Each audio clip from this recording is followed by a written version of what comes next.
Thank you so much. It's my honor, my pleasure to be here to do a little TED Talk for you about something that I'm really passionate about, which is actually textiles, pure and simple. But also I want to talk about some technologies that we can use to better appreciate and conserve some of these wonderful garments and items. So this is a clickbait title, right? This is sensationalized. The last sari. I have absolutely full confidence that we are not going to see the last sari today. As we were driving from Ahmedabad, we saw working women in their beautiful outfits, and I'm lost in admiration, and also of our wonderful speakers.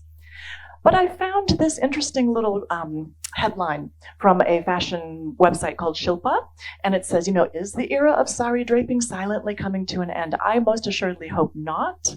And I wonder how many people here on a daily basis or a monthly basis wear these garments. We can talk about this after the talk.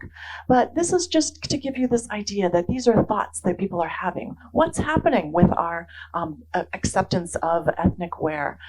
So I want to just bring in front of you this interesting image. This is one of the earliest representations of some kind of draped garment.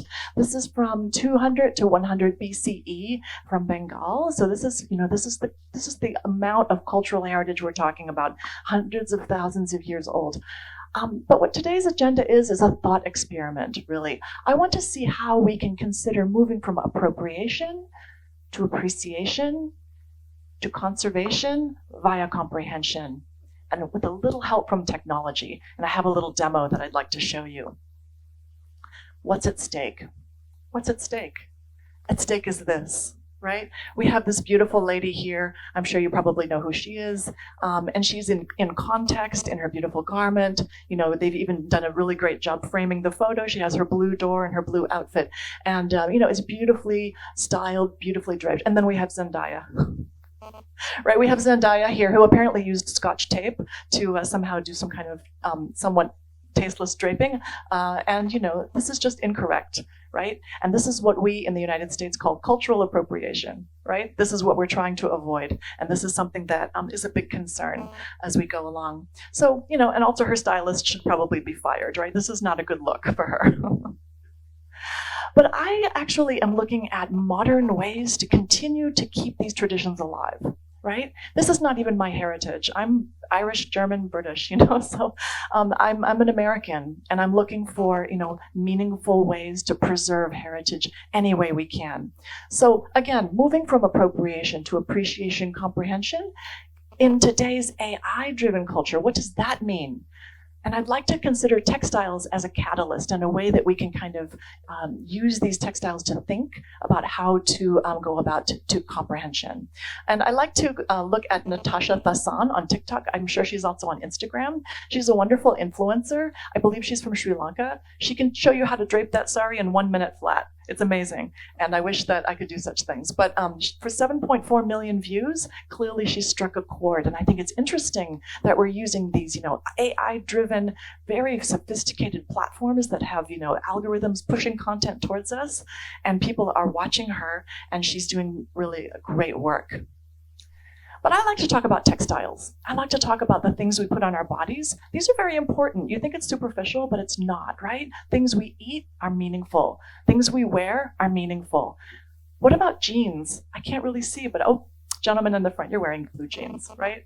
Well, this is the quintessential American textile, right? Right? Well, in point of fact, let's take a look at the history of denim blue jeans. When I was growing up in the 80s, blue jeans and denim became a fashion statement. But originally, they were designed for miners, in the late 19th century. And these are folks from San Francisco, or probably the Pacific Northwest, who are working guys who need some kind of pants that will hold together and not tear. And then we have this very fashionable gentleman here, and James Dean, who made jeans a fashion statement. But jeans are so much more. Jeans are really interesting if you do a deep dive. In 6,000 years ago, we have indigo being cultivated in Peru. Moving on, guess what? All roads with textiles lead to, guess where? India, right? Because here we have the original blue pants, which are from India, dungarees. They're dongari. They're a type of indigo-dyed Indian cotton worn by sailors. Whenever you have clothing that's worn by sailors, it's going to quickly go around the world and people are going to get enthusiastic because they're comfortable and they're great for working. That's a hard job, right? So in the 17th century, some sailors are passing through Genoa and Italy and coming into France, into the ports, and we have the invention of serge de Nîmes, denim jeans. It's invented, copying this fabric from Genoa, which is called bleu de Gênes, and it's inspired by dungarees. So here we have this interesting kind of cross-cultural aspect of what's going on with these just pants. They're just pants, right? But none of this would have been possible without, guess what? In the 17th through the 19th century, in America, our very ugly tradition of slavery and plantations. They're growing indigo, they're growing cotton, they're sending it to the north for the mills. And then in 1850s, we have the kind of utilization of blue jeans within the mining communities in California. And then Levi Strauss, you've seen this logo. He was the one who created rivets on your jeans to hold them together so that they'll be really strong and you can't pull them apart. So this is, this kind of interesting international history of the simplest of all textiles, the most mundane of all textiles. But wouldn't it be interesting if we could, start thinking about how we can tell stories in a digital format about these things so that more people will learn about them, right? I hope you're videotaping this talk, so more people are going to learn about blue jeans, which is really important to me. But here we have some use of things like databases, very simple, basic relational databases. When I was at Microsoft, we worked with the Cooper Hewitt Museum to create storytelling around cultural items, around anti-macassar type of lace that we were working on. It's a very interesting way of connecting items to communities, to cultures, to countries, and then see how it all circumvents the globe. Very simple, just a relational database, right? But here we have the whole creation of digital asset management, which is a field of study and of work that are being used in museums now to create these cross-departmental storytelling aspects, again, using material culture to connect to people. For example, you might have a Chinese vase, or you might have a Chinese, painting. They're in different departments, but somehow the antiquities department needs to be able to connect them together and tell a story. So why not use a database to tell that? And then you can start talking about provenance, where it's coming from, who's creating it, and why. But here we have some more interesting technology that museums are starting to use to learn more about the cultural context of their items. For example, using optical character recognition for collections management. This is taking a little sample from a botanical collection, using OCR to read those labels, putting it in your nice relational database, and then you have metadata that this item was collected here by this person for this reason and stored here and what date. Then you can start making connections and telling stories just by digitizing your collections. So we've moved from databases to OCR. Now let's think about how you could use machine learning to help you determine provenance. I made a little application for us, a little app, and behind it I used S3. So some of folks who are here from using AWS, you might know what I'm talking about here. I just had a really great Sunday afternoon and scraped the internet for 130 images of different saris. And I put them into folders according to the region, and then each region has many styles. So there's a bunch of images per folder, and then they're grouped by their style and their region.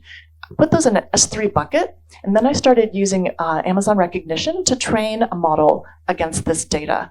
So, even with just 130 images, we were able to get an interesting machine learning model up and running.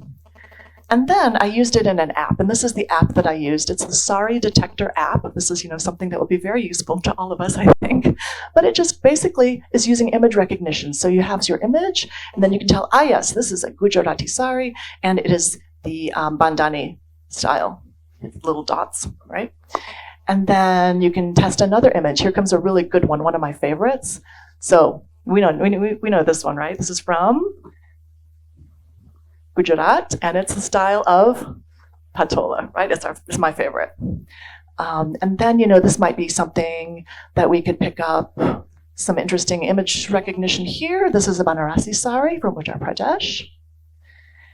And then the next one is the easy one. Even I get this one right all the time, right?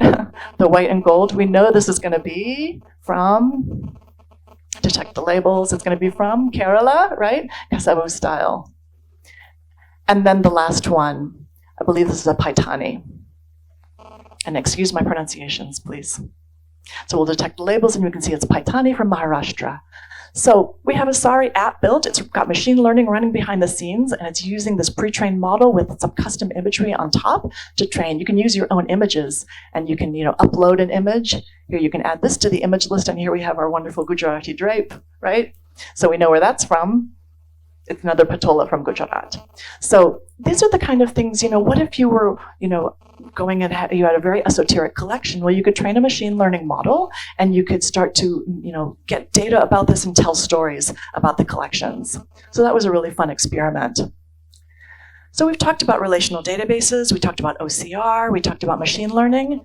What happens when you apply AI, generative AI, to collections, to tell stories? So there's a problem with AI, right? It creates data, it generates and regenerates novel images or text that may be disconnected. It may be disconnected from the reference point. I don't know who these people are. I don't think they're real, but it's kind of hard to tell because we don't know. So we don't know where the data is coming from, where this was trained from. The attribution is erased. I'm a teacher. I want those footnotes. I don't like it when I don't know who's, where the source is.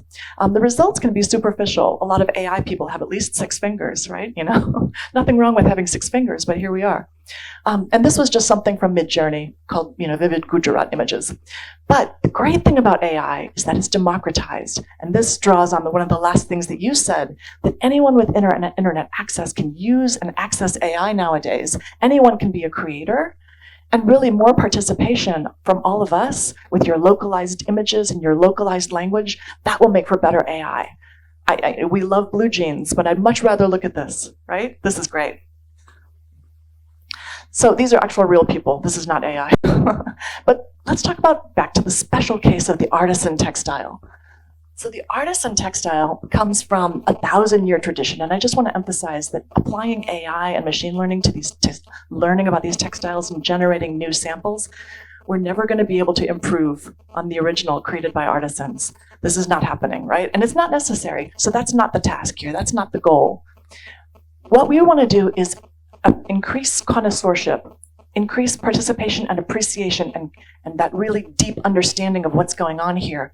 When people wear a sari like that, there's inherent symbolism in some of the motifs. There's a little fish motif, there's flowers, and if you start doing some research, as I did on another Sunday afternoon, you start realizing that there's deep symbolism in these garments. So if you take a look at an app that we have that you can use for free called Party Rock, I went ahead and created a little app called Silkweave, and it's a free generative AI app that will generate some images for you. I'm asking it to take some motifs, like flowers, fish, vines, and mangoes, say that I want a particular region in India to be drawn for me, and then tell the weaving style. So I would put Gujarat and Patola, for example. And it will generate for you some interesting things, right? So here from Gujarat, I asked for kantha work, sari with some big floral embroidery, and it kind of got it right. I was surprised at this one from Madras. I would have expected like a checked pattern from Madras, but it's pretty, but it's not quite right? It's very generic. Here we're back to this kind of generic aspect of the images that are produced. But in the end, I gave it a good enough prompt that it created something that I really liked. And so here I asked for a Gujarat-style sari with gold embroidered stylized clouds with some kind of outline, with a border on the palu, using resham thread work in that weaving style. This is what this generated. And then I had it done. So this is the world's first AI-generated sari. So this was done by someone who is a cloud club captain. His mother worked with me to get this done right. Let's talk about the symbolism a little bit more. Symbolism is really interesting. Wouldn't it be great if you could create something that really meant something? If you're having your wedding and you want to create a sari or some garment that really denotes good luck, prosperity, and happiness, how would you do that? What kind of data would you need to train on that? So here, do a little research, and you can look at the flower bunches, the jal, the trellis work, cool hunting scenes with animals in the border, mangoes and paisleys, which kind of look the same to me, but I think they do mean different things. They all have these cool symbolism. So I said, I'm going to ask generative AI to create me a meaningful textile. And I said, I want a Banarasi sari design symbolizing good luck, fertility, and prosperity via the symbols and its motifs in the background and the palu. It generated this ugly piece of work. It's really not very attractive. I didn't like it at all. The elephants look very Gen AI, right? Titan didn't do much better. Same prompt, and it just generated kind of pretty textiles. It's not that good. So how can you make your generative AI output better?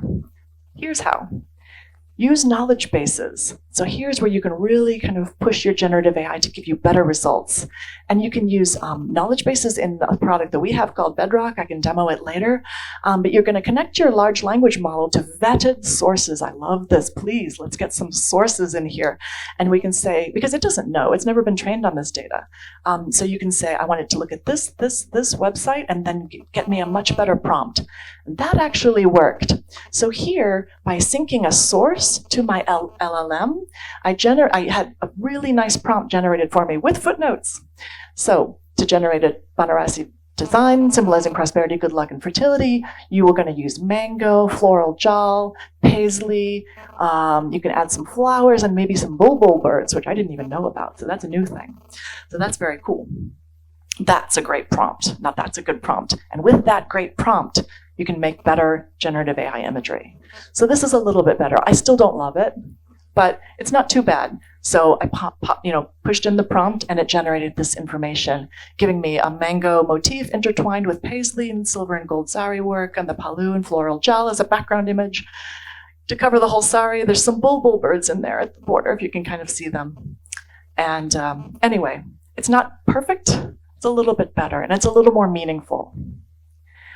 And so what I'd like to just end my talk with is this encouragement to zoom in and use these new technologies, such as enhanced AI and machine learning, to just look deeper, just in general, look deeper, and generate meaningful assets, better informed by real cultural heritage, so that we can conserve these traditions, whatever you choose to conserve. So that's it from me, and I really appreciate it. Please stay in touch, and I'd love to know what you thought of this TED Talk. So thank you so much.